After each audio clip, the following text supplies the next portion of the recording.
দেখেন না আপনারা, নিউজ দেখেন না, নিউজ এগুলো তার নিজের, এগুলো সে নিজে করে। এবং এই যে লোকটা, এই লোকটাকে সাজিয়েছে, এই লোকটা ওর বোন ইন্ডিয়াতে যাতায়াত করে, ইন্ডিয়ার বিভিন্ন বারে ডান্স করে, হোয়াটএভার, এটা তার ব্যক্তিগত ব্যাপার, এগুলো আসলে আমার দেখার বিষয় না। বিকজ কে কোন প্রফেশনে কিভাবে উপার্জন করবে, কে কোন যোগ্যতায় কিভাবে উপার্জন করবে, এটা তার একেবারেই ব্যক্তিগত ব্যাপার। বিলো, হ্যাঁ, এটা তার একেবারেই হচ্ছে ব্যক্তিগত ব্যাপার। তো এইখানে সে এই যে দেখেন মন গড়া নিউজগুলো করে ডিলিট করে দেয় টাকা নিয়ে।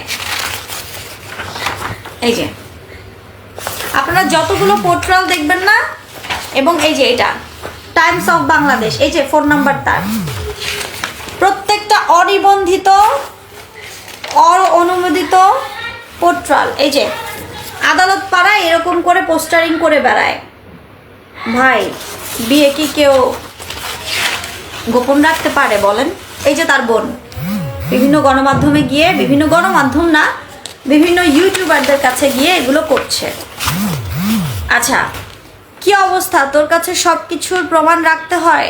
আপনারা আমাকে বলে যাবেন আপু, বলেন বলেন আপু, বলে শান্তি পাইলে বলেন, আমার কোনো সমস্যা নেই, বলেন।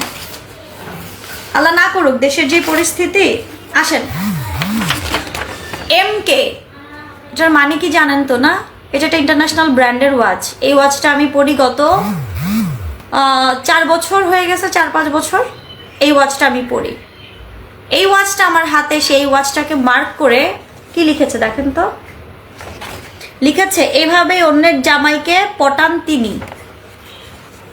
দেখেন তো।